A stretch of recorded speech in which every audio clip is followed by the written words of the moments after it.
তব শান তুমি রহমান। যারা কপালের মধ্যে ফুটা দেন, ওই সেই দিন ইব্রাহিম আলাইহিস সালামকে মারার জন্য চতুর্পার্শ্বে যে সমস্ত মেয়েরা জিনা করছিল, কপালের মধ্যে ফুটা দিয়ে তাদের অনুসরণ করলে তাদের সাথে হাসর হবে। নাউজুবিল্লাহ। ইব্রাহিম আলাইহিস সালামকে উলঙ্গ করা হচ্ছে, গায়ের জামাগুলো টেনে ছিঁড়ে ফেলা হলো, পরনের যে লুঙ্গিটা ছিল, ইজারটা ছিল, ইজারটা টান দেওয়া হচ্ছে। ইব্রাহিম আলাইহিস সালাম বড় লজ্জা পাচ্ছেন, দুঃখ পাচ্ছেন, কষ্ট পান। চড়ক গাছের মধ্যে উঠানো হলো, আগুনটা এত দাউ দাউ করে উপরে জ্বলতেছে, ওই আগুন ভেদ করে সরাসরি মানুষকে নিক্ষেপ করা সম্ভব না। তখন ইবলিস শয়তান বুদ্ধি দিল, একটা চরকি বানান, বিরাট একটা চরকি বানাবেন, ঘুরে ঘুরে আসবে, ইব্রাহিমকে চরকির মধ্যে বাঁধবেন, চরকিরা যখন টান দিবেন ঘুরে ঘুরে ইব্রাহিম আগুনের কুণ্ডলীর মধ্যে পড়ে যায়। বলেন নাউজুবিল্লাহ। সেখান থেকে চরক গাছের আবিষ্কার হয়, চরকি আবিষ্কার। এই চরকি বাংলাদেশে আছে না নাই? এই যে ছেলে মেয়েরা চরকিতে উঠে বিশাল বড় চরকি বানানো হয়, এই চরকি কিন্তু সেই জায়গায় শয়তানের পরামর্শে বানানো হয়েছিল। মেলার মধ্যে সেই চরকি আছে না নাই? এই মেলাগুলোর মধ্যে আছে।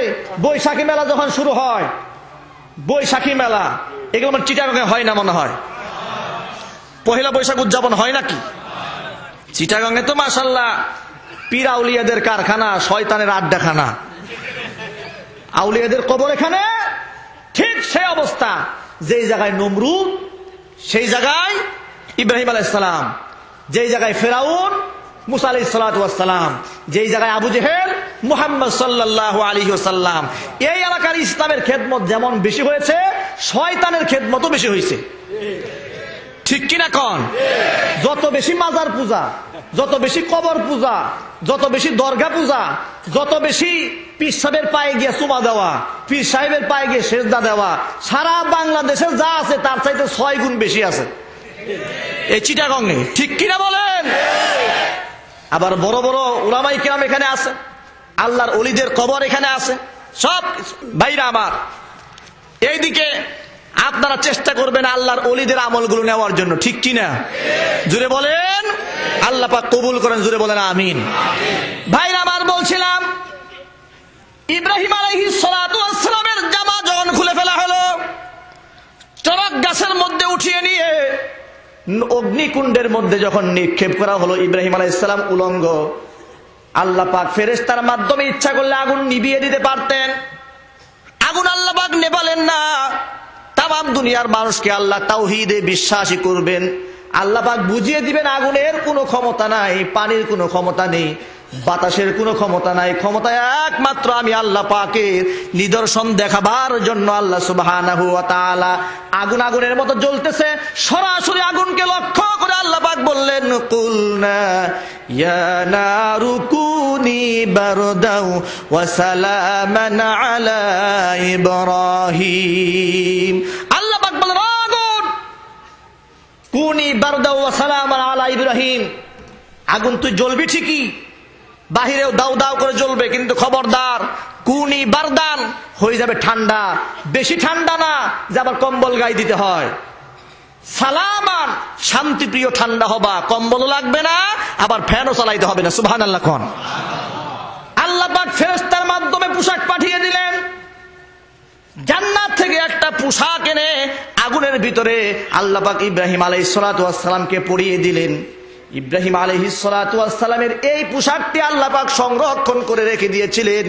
তার পরবর্তী প্রজন্ম ইউসুফ নবীকে যখন উলঙ্গ করে কূপের মধ্যে ফেলে দেওয়া হয়, ওই পোশাকটাই আবার হুবহু সেই পোশাকটি আল্লাহ পাক ইউসুফ আলাইহিস সালামের জন্য হাদিয়া স্বরূপ পাঠাইয়া দিলেন। এই পোশাক নতুন না, সেই পুরাতন পোশাক। সুবহানাল্লাহ কোন। জামা কাপড় ভিতরে পড়ছে, একটা কাফেলা যাচ্ছে, কাফেলা পানির প্রয়োজন, বালতি নিয়ে গেছে পানি উঠাইতে। বালতি যখন নিচে নামছে, ইউসুফ আলাইহিস সালাম মনে মনে চিন্তা করলো এটা মনে আল্লাহ পাকের রহমতের বালতি। বসছে গিয়া বালতির ভিতরে গিয়া, বালতির ভিতরে বসে দড়ি মজবুত করে ধরছে। যিনি পানি উঠাবেন তিনি যে টানতেছেন, উল্টা ভিতরে পড়ে যাওয়ার অবস্থা। ব্যাপারটা কি? পানি এত ভার কেন? এক বালতি পানি জুয়ান মানুষ ঘেমে গেলাম, আরো ধার করে নিয়ে আসছে কয়েকজন, টেনে উঠাইছে। অনেক কষ্ট করে উঠানোর পরে ওরে সুবহানাল্লাহ, এত সুন্দর ছেলে আসলো কোত্থেকে? একজনে কয়, এই চিল্লাস না, কোত্থেকে আসলো দেখার দরকার না, নিয়ে চল। সুবহানাল্লাহ কন। চিল্লা পাল্লা করলে লস হবে, চিৎকার করিস না। এত সুন্দর বালক, এই বালককে ইচ্ছা করলে সুন্দর ভাবে দামি মূল্যে আমরা সওদাগর কাছে বিক্রি করতে পারবো, গোলাম বানাইয়া। বাজারে নিয়ে গেছে, বণিকদের কাছে বিক্রি করে দিল। এই বণিকে আবার বেশি মূল্যে বিক্রি করার জন্য বাজারে উঠাইছে। এবার ইউসুফ আলাইহিস সালাম ছোট্ট বালক, বিক্রি হবে, ক্রেতা সাধারণরা আসতে, যেই চেহারার দিকে একবার তাকায়, সুবহানাল্লাহ আগে এমন সুন্দর চেহারা, যেই তাকায় সেই ফিট, এটা আমার দরকার। দাম উঠতেছে, দাম উঠতেছে। একজন বলে, আমি এত লক্ষ টাকা দেব, এটা আমাকে দিয়ে দেন।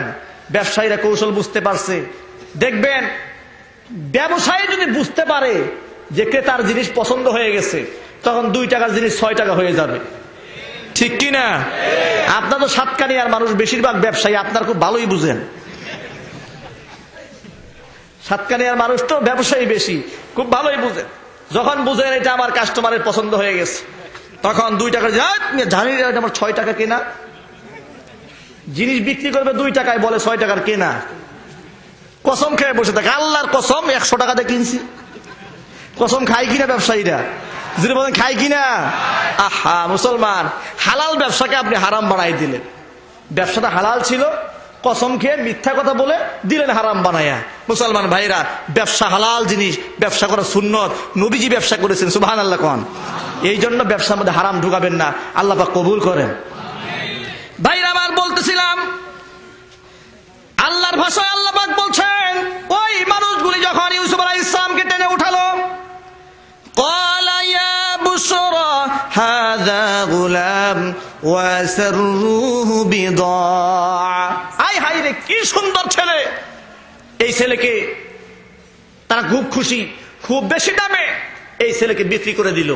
এইরকম দাম যখন বাজারে উঠতেছে একের পর এক, কেউ বলে 5 লাখ, আরেকজন বলে আমি দেব 10 লাখ, ছেলে আমার চাই। একজন বলে আমার দেব 50 লাখ, আমাকে দেওয়া হোক। নিলামে উঠছে। সেখানে গেল আজিজ মিসর, মিশরের প্রেসিডেন্টের একান্ত উজির, সেখানে গিয়েছে। পরবর্তী দিন প্রেসিডেন্ট হয়েছিলেন। তিনি গেছেন বাজারে, গিয়ে দেখ কি সুন্দর ছেলে। বলতেছে ছেলেটার দাম কত? এমন চড়া দাম বললেন, পাবলিক আর সাহস পায় না বলতে। রাষ্ট্রপ্রধান যদি নিতে চায়, এলাকার জনগণ আর নিতে পারবে? বিশাল দাম বলছে। সুন্দর করে সন্তান এই ছেলেটাকে কিনে নিয়ে বাড়িতে গেছে। স্ত্রী হলো জুলাইখা। স্ত্রীকে জুলাইখা। জুলাইখা বয়স অনেক বেশি তখনও। ইউসুফ আলাইহিস সালাম ধীরে ধীরে এই ঘরের মধ্যে থাকতেছে। আস্তে আস্তে ইউসুফ আলাইহিস সালাম বড় হচ্ছেন, গায়ে যৌবন প্রাপ্ত হচ্ছেন। যত বেশি বড় হয় তত সৌন্দর্যতা বাড়ে, যত বড় হয় তত সৌন্দর্যতা বাড়ে। এইরকম উঠতে উঠতে উঠতে উঠতে একবার যখন 25 বছর বয়সের কাছাকাছি চলে আসছে, পূর্ণ যৌবন গায়ে পুরা সৌন্দর্যতা ফুটে উঠেছে।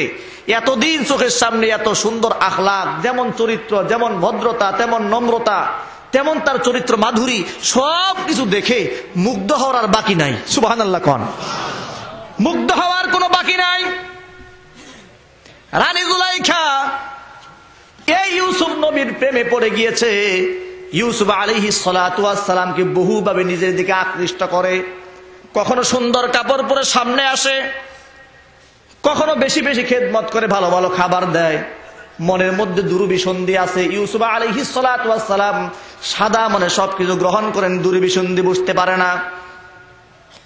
অনেক সময় আওয়াজ দিয়ে, ইশারা ইঙ্গিতে অনেক কিছু বুঝিয়ে দেয়। ইউসুফ আলাইহিস সালাম রাজি হন না, কারণ ইউসুফ আলাইহিস সালাতু ওয়াস সালামের দিলের মধ্যে আল্লাহর ভয় আছে। ঠিক কিনা বলেন?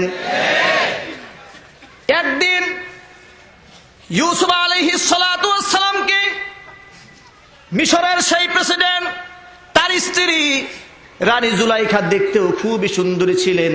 রানী জুলাইখা দেখতে কিন্তু বিশ্রী ছিলেন না, যে ইউসুফ এই জন্য রাজি হয় না। তিনিও দেখতে খুবই সুন্দরী ছিলেন। রাজা বাদশার স্ত্রী, দামি কাপড় তার গায়ে পরানো। অন্দর মহলে ডেকে নিয়ে গিয়েছে। গেটের মধ্যে যাওয়ার পরে সেই জায়গার মধ্যে বিছানাটা সুন্দর করে সাজিয়েছে। ভিতরে দেওয়ালের মধ্যে সুন্দর সুন্দর পোস্টার লাগিয়েছে। ইউসুফ আলাইহিস সালাতু ওয়াস সালাম সব সময় ডাকে সাড়া দেয়, মনের মধ্যে কোনো ধরনের খারাপই থাকে না, ফ্রেশ মনে ইউসুফ আলাইহিস সালামের সামনে চলে যান। একদিন তাকে ভিতরে ডাক দিল। ইউসুফ আলাইহিস সালাম মনে মনে চিন্তা করতেছে, আগে যেইভাবে ডাক দেয় আজকেও মনে হয় সেইভাবে ডাক দিয়েছে। ঘরের মধ্যে অন্দরমহলে ঢুকিয়ে নেওয়া হলো। 7টা গেট ছিল, 7টি দরজা সামনে ছিল। কৌশলে সবগুলি দরজার মধ্যে 7টি তালা লাগিয়ে দিয়েছে। জুলাইখার স্বামী আজিজ মিশর বাড়িতে নাই। বেডরুমের ভিতরে যখন ঢুকেছে জানালাগুলো বন্ধ করে দিল, 7টি দরজার মধ্যে তালা লাগিয়ে দিয়েছে। এবার রানী জুলাইখা নিজের গায়ের জামাগুলি আস্তে আস্তে টেনে টেনে খুলতেছে। নাউজুবিল্লাহ কন। আল্লাহর ভাষায় শুনেন, আল্লাহ পাক বলছেন, কত সুন্দর করে এই কাহিনী আমার বানানো নয়, আল্লাহ পাক নিজের ভাষায় কাহিনী বর্ণনা করেছেন। সুবহানাল্লাহ কন।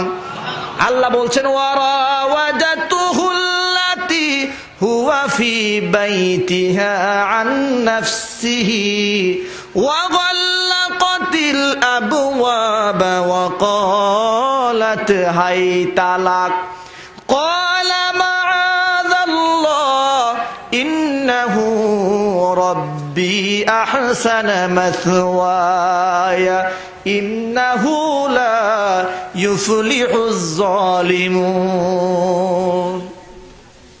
আল্লাহ পাক বলেন, যেই মহিলার ঘরে আমার ইউসুফ ছিল, সেই মহিলা ইউসুফ যেন আত্মসংবরণ করতে না পারে, ইউসুফকে ফুসলালো। ডাক দিয়া নিজের সমস্ত যৌবন আশ্রিত কণ্ঠে বলল, হাই তালাক, ও ইউসুফ আমার কাছে আসো, আমার কাছে আসো। ইউসুফ নবী আল্লাহ পাককে স্মরণ করে বললেন, মাআযাল্লাহ, আমি অন্যায় থেকে, এই গুনাহ থেকে আমি আমার রব্বুল আলামিনের দরবারে প্রার্থনা করি। কোন সুবহানাল্লাহ। মনে মনে চিন্তা করলেন, সবগুলি দরজা বন্ধ হয়ে গেছে, 7টি দরজার মধ্যে তালা লেগে গিয়েছে। এখন আমার কর্তব্য হলো আমার চেষ্টাটুকু অন্তত পক্ষে করা। এই মুহূর্তে যদি আমি চিৎকার করি, আমাকে বাঁচাবার জন্য দুনিয়ার কোনো মানুষ আমাকে বাঁচাতে পারবে না। 7টি গেটের মধ্যে 7টি তালা লাগিয়ে দেওয়া হয়েছে। ইউসুফ আলাইহিস সালাতু ওয়াস সালাম আল্লাহর ভয়ে নিজের যৌবনকে তিনি কন্ট্রোল করতেছেন। আমার ভাইরা, কোরআনটা আমার হাতে, যত বড় পীর সাহেব হোক, যত বড় আলেম হোক, যত বড় বুজুর্গ হোক, এইরকম একটা পরিবেশের মধ্যে যদি পড়ে যাওয়া হয়, তাহলে খুদার কসমকে বলি, এমন পরিবেশ থেকে নিজের ঈমানটা রক্ষা করা বড় কঠিন হয়ে যাবে। ঠিক কিনা বলে? কঠিন অবস্থা। এই অবস্থায় যদি কেউ পড়ে, ঈমানটা রক্ষা করা বড় কঠিন। ঠিক কিনা? অনেক পিসাবরা তো বলে, কিরে তুই তো মুরিদ হইলি, তোর বউ তো মুরিদ হইল না, তোর তাসাউফ তো পূর্ণ হইব না। এইরকম পিসাব বাংলাদেশে নাই? চিটাগাঙে আছে, বেশি আছে, জানি তো, আমাকে সব রিপোর্ট আছে। এদের যত ভান্ডারে যত বই আছে, এদের লাইব্রেরিতে যত বই আছে, কোন বইয়ে কি লিখছে, কত নম্বর পৃষ্ঠায় কি লেখা আছে, এগুলো আমি সংগ্রহ করেছি। কারণ কথা বলার ক্ষেত্রে যদি বলে পাইলেন কই, রাস্তা বের করতে হবে, তো রাস্তা দিতে হবে না, সমাধানের রাস্তা, সেটা ভিন্ন বিষয়, পরে বলবো, আগে এটা বলি, আসল জিনিস শুনেন। ইউসুফ আলাইহিস সালাম মনে মনে চিন্তা করলেন, 7টি দরজা তালা দেওয়া, চিৎকার করলে কাজ হবে না, একটা কাজ করি, দরজা বন্ধ, দৌড় দেই, বাদ বাকি ফয়সালা আল্লাহ করবে। আল্লাহর উপর ভরসা করে ইউসুফ নবী দরজার দিকে দৌড় দিয়েছেন। যখন দরজা পর্যন্ত পৌঁছেছেন, আল্লাহ পাক জিবরাইলকে পাঠাই দিলেন, জিবরাইল, আমার বান্দার চেষ্টা শেষ, আমার রহমতের দুয়ার খুলে দে। জিবরাইল আলাইহিস সালাতু ওয়াস সালাম লাথি মেরে সবগুলি দরজা তালা সুদ্ধা সব ওপেন করে দিলেন। ইউসুফ নবী দৌড়াইয়া দরজা বন্ধ চলে আসছেন। এই ক্ষমতা আল্লাহ পাকের আছে নাকি? এর দ্বারা কি বোঝা যায়? এর দ্বারা বোঝা যায় মানুষের চেষ্টা যেই জায়গায় শেষ হবে, মানুষের চেষ্টা যেই জায়গায় শেষ হবে, সেই জায়গা থেকে আল্লাহর রহমত শুরু হবে, এর আগে না। যেমন উদাহরণস্বরূপ আরেকটি কথা বলা যায়, ঈসা আলাইহিস সালামের নাম শুনেছেন? 33 বছর বয়সে আল্লাহ দুনিয়া থেকে আসমানে উঠাই নিয়েছেন। সুবহানাল্লাহ কোন। তিনি আল্লাহর কাছে দোয়া করেছিলেন যে আল্লাহ, নবী না বানিয়ে তুমি যদি বিশ্ব নবীর উম্মত বানাতে, জীবন আমার ধন্য হয়ে যেত। সুবহানাল্লাহ, সুবহানাল্লাহ। আল্লাহ পাক দোয়া কবুল করেছেন। এই দোয়াটি মুসা আলাইহিস সালাতু ওয়াস সালাম করেছিলেন। মুসা আলাইহিস সালামের দোয়া আল্লাহ পাক কবুল করেননি, ঈসা আলাইহিস সালামের দোয়া আল্লাহ পাক কবুল করেছেন। আল্লাহ পাক 33 বছর বয়সে আকাশে উঠিয়ে নিয়েছেন। আবার কিয়ামতের আগে 7 বছর হায়াত দিয়ে তাকে আল্লাহ পাক সরাসরি জীবন্ত মানুষ 33 বছরের যৌবন গায়ে যুবক অবস্থায় তাকে আল্লাহ পাক আকাশ থেকে ফেরেশতার মাধ্যমে নামাই দিবেন। কোথায় নামাবেন সেটা বলবো? দামেস্কের মিনারের উপর গিয়ে নামাই দিবেন। দামেস্কের মিনারের উপর আসরের নামাজের সময় সেই জায়গায় মানুষেরা সিঁড়ির মাধ্যমে তাকে মিনার থেকে নিচে নামাবেন। তিনি আসরের নামাজের ইমামতি করবেন। প্রশ্ন আসতে পারে, আল্লাহ পাক ফেরেশতার মাধ্যমে এত সপ্তম আসমান থেকে নাজিল করতে পারলেন, আবার মিনারের উপর সিঁড়ি দিয়ে নামাইতে হবে কেন? নিচে নামাই দিতে পারে না? এই প্রশ্নের সমাধান হলো যে আকাশ থেকে তো মানুষ নামিয়ে আনতে পারবে না, কিন্তু সিঁড়ির থেকে তো মানুষ নামাইতে পারবে। মিনার থেকে পারবে কিনা? এটাই হলো দুনিয়ার সিস্টেম। আল্লাহ পাক মানুষের তকত যেই পর্যন্ত শেষ সেই পর্যন্ত আল্লাহর রহমত থাকবে। ঠিক অনুরূপ ভাবে এই পৃথিবীর মানুষের চেষ্টা যতক্ষণ পর্যন্ত মানুষের একদম কণ্ঠনালী পর্যন্ত চেষ্টা চালিয়ে যাবে, মৃত্যুর শেষ দিন পর্যন্ত ইসলামের জন্য মানুষ যখন চেষ্টা করবে, বিশ্বনবী সাল্লাল্লাহু আলাইহি ওয়াসাল্লামকে আল্লাহ পাক যদি ইচ্ছা করতেন একটা দাঁতও ভাঙতে হতো না, রক্তও ঝরাতে হতো না, কাফেরদেরকে ফেরেশতার পাখার বাড়িতে পিটাইয়া সবগুলা ধ্বংস করে ইসলামের পতাকা পুরো বিশ্বের মধ্যে আল্লাহ উঠাই দিতে পারতেন। ঠিক কিনা বলেন? দান বরক ভাঙার দরকারটা কি ছিল? তাইফের ময়দানে রক্ত দেওয়ার দরকারটা কি ছিল? সাহাবায়ে কেরাম বদর প্রান্তে যাওয়ার দরকারটা কি ছিল?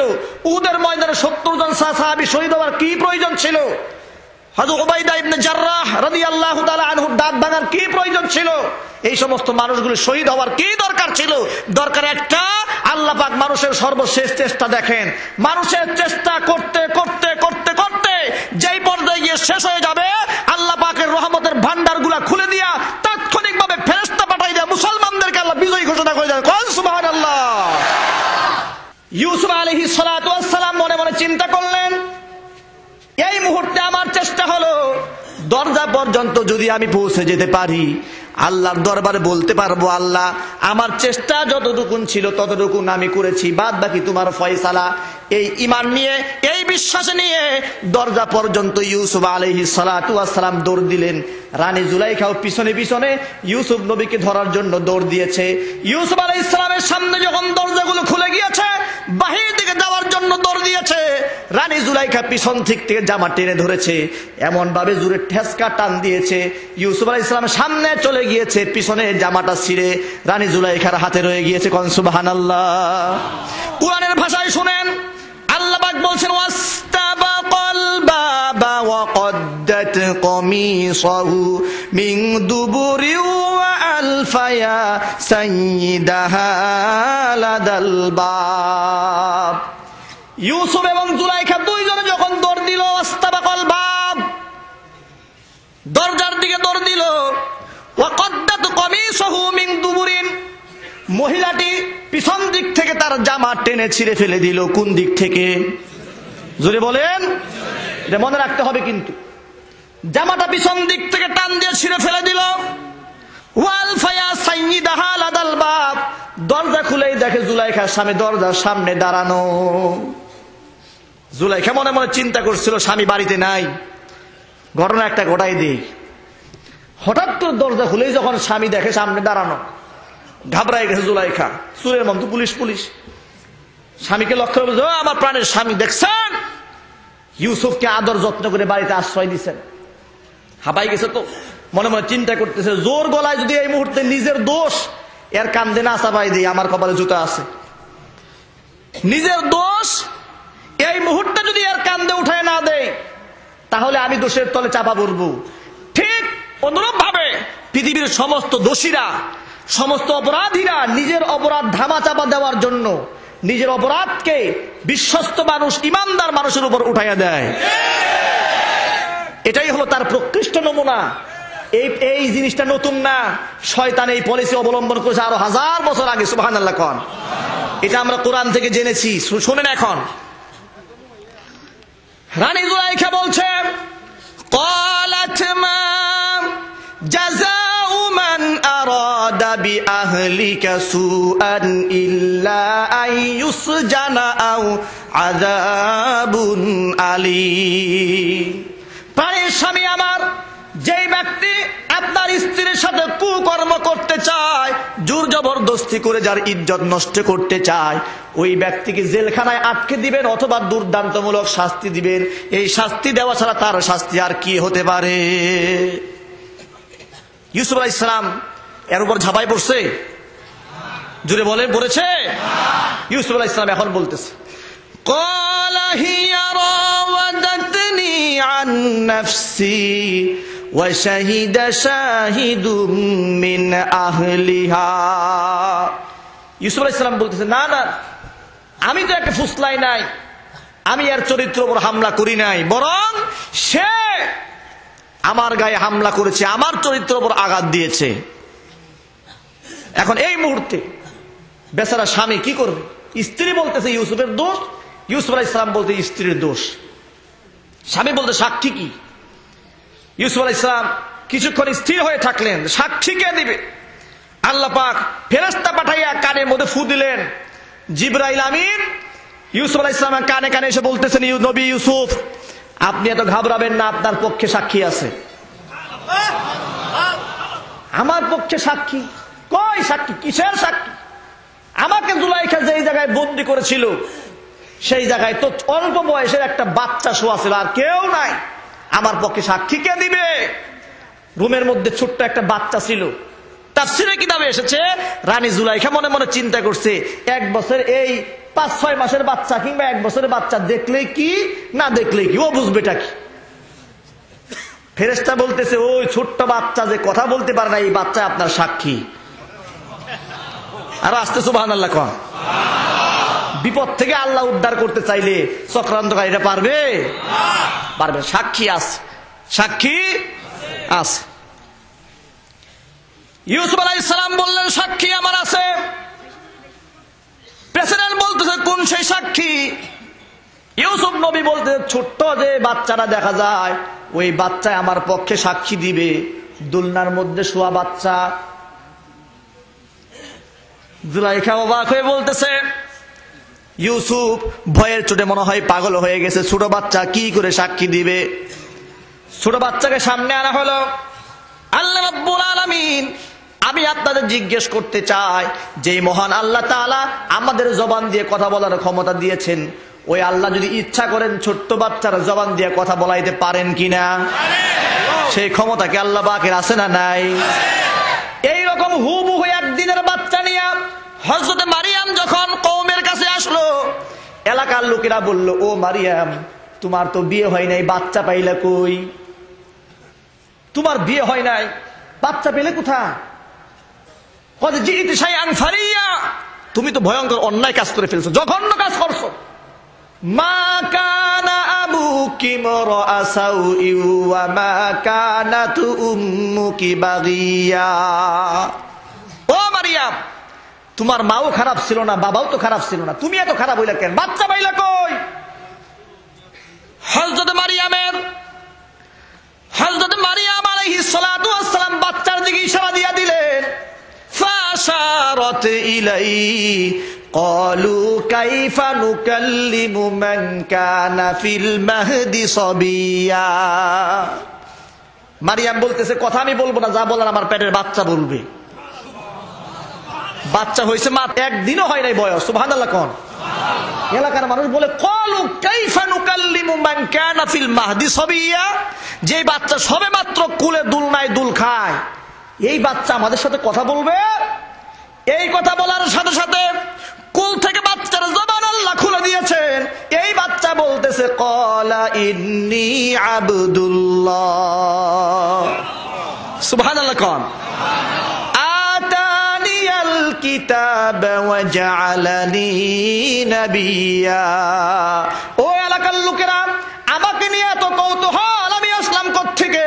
আমার মায়ের ব্যাপারে এত প্রশ্ন তোমরা করতেছো, আমার মাকে তোমরা জিনাকার বলতেছো। না না না, আমার মা কোনো জিনাকার নয়। আল্লাহ রাব্বুল আলামিন আলামত স্বরূপ দুনিয়ার জমিনে আমাকে পাঠিয়েছেন। শুধু তাই না, আমি আল্লাহর বান্দা শুধু নই, ইন্নী আব্দুল্লাহ, আমি যেমন আল্লাহর বান্দা, আল্লাহ আমাকে 2টা গুণ দিয়েছেন। আতানিয়াল কিতাবা, আল্লাহ আমাকে কিতাব দিয়েছেন।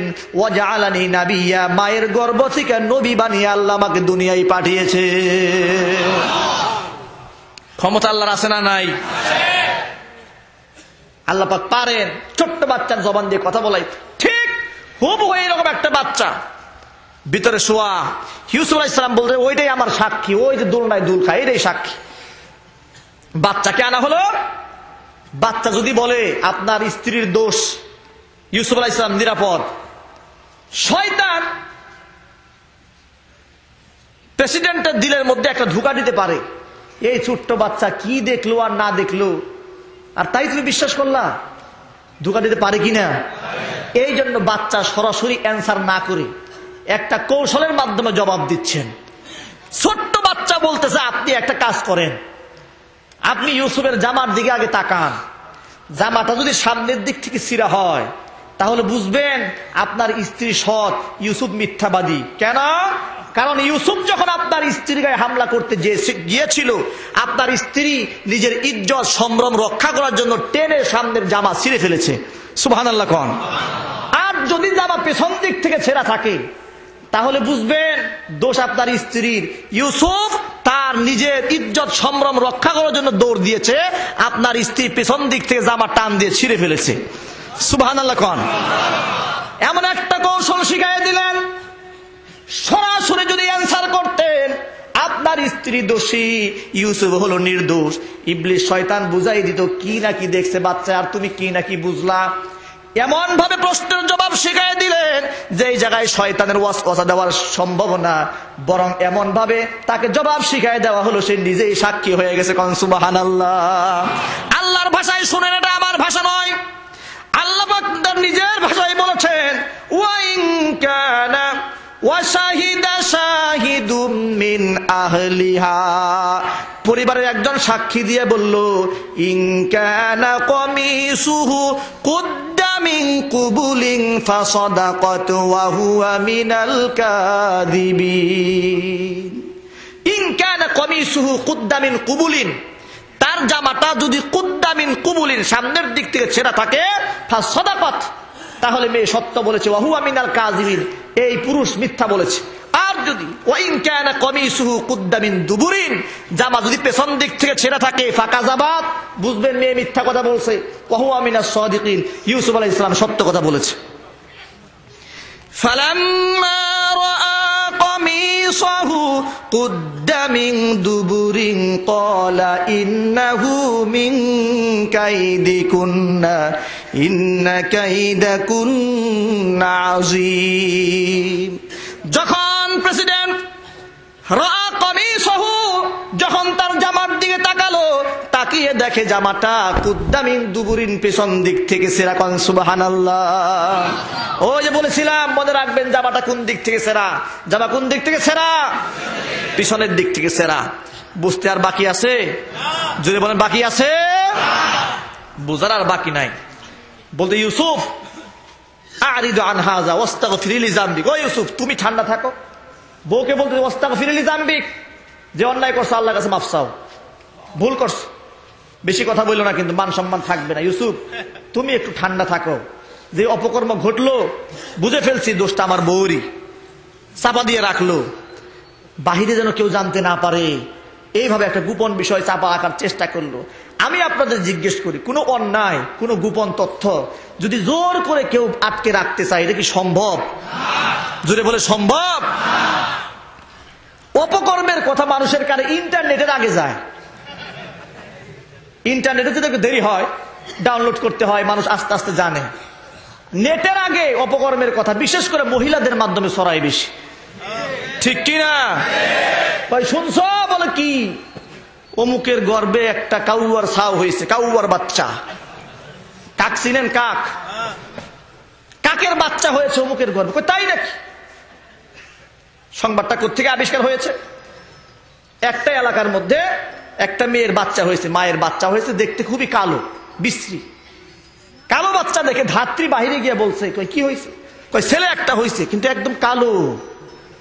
এই সংবাদটা যে মহিলা শুনছে, আমাদের মা বোনদের তো আল্লাহ যোগ্যতা দিয়েছে অনেক, কথাকেই এত সুন্দর সাজাবে যে আপনি দান্দা খেয়ে যাবেন। এই যোগ্যতা আছে না নাই? আরেকজনে বলতেছে কি হয়েছে? কই কালো একটা বাচ্চা হয়েছে, কালো একটা ছেলে হয়েছে, একদম কাকের মতো কালো, কাকের মতো। উনি যে যার কাছে শুনেছে, আরেকজনের কাছে বর্ণনা করতেছে। শুনছ কি হয়েছে? অমুকের গর্ভে একটা কাকের বাচ্চা হয়েছে। পুরো এলাকার মুহূর্তের মধ্যে ছড়াই গেছে অমুকের গর্ভে কাকের বাচ্চা হয়েছে। পুরা বাড়ি ঘেরাও ধরছে মানুষ দেখার জন্য, কাকের বাচ্চাটা কি হয়েছে দেখতে আসছে, কোনো খবর নাই। এইরকম অপকর্ম, আরো আরো কিছু কিছু অপকর্ম যেগুলো আন্তর্জাতিক পর্যায়ে আমাদের দেশে কূটনীতিকরা তথাকথিত রাষ্ট্রবিজ্ঞানীরা গোপন রাখতে চায়, আইনজ্ঞরা গোপন রাখতে চায়, উকিল ব্যারিস্টাররা গোপন রাখতে চায়, আল্লাহ খালি ফাঁস করে দেয়। ঠিক কিনা কন? এরা বলে এই যেগুলো আমরা বলতেছি, যা করতেছি দুনিয়ার কেউ যেন না জানে। আল্লাহ কয় কেমনে জানাতে হয় সিস্টেম আমার জানা আছে। তোরা করবি নিজ দিয়ে, আমি ওপেন করবো উপর দিয়ে, যাবি কই? ঠিক কিনা? এরা নিজ দিয়ে গাছ কাটে, হ্যাঁ, উপর দিয়ে পানি ঢালতে যখন ছিল আল্লাহ কয় এই পানি পরে ঢাল, তোরা নিচে কি করস মানুষের সামনে আগে খুলাসা করি আমি। আল্লাহ পাক মানুষের সামনে সব খুলাসা করে দিয়েছেন। ঠিক কিনা ভাইরা আমার? আলহামদুলিল্লাহ পড়েন। ঠিক অনুরূপ ভাবে এই যে কোরআনের বক্তব্য, ওই ইউসুফ আরিদ আনহাজা, এই কথা কারো কাছে বলো না, কিন্তু কেমনে জানো এলাকার সব মহিলারা জেনে গেছে। মহিলা মানুষের ওই যে বললাম ইন্টারনেটের চাইতে দ্রুত ডাউনলোড হয় কানে, সব পৌঁছে গেছে। কয় সর্বনাশ, কি প্রেসিডেন্টের স্ত্রী হয়ে রানী এমন একটা কাজ করতে পারলো, নিজের বাড়িতে তাকে একটা গুলাম ক্রয় করে নিয়ে আসলো রাস্তা থেকে, সেই গুলামের প্রেমে পড়ছে, এটা কাজ হইল? এটা কোনো কথা হলো? এলাকার মানুষেরা বলতেছে। আমার বানানো বক্তব্য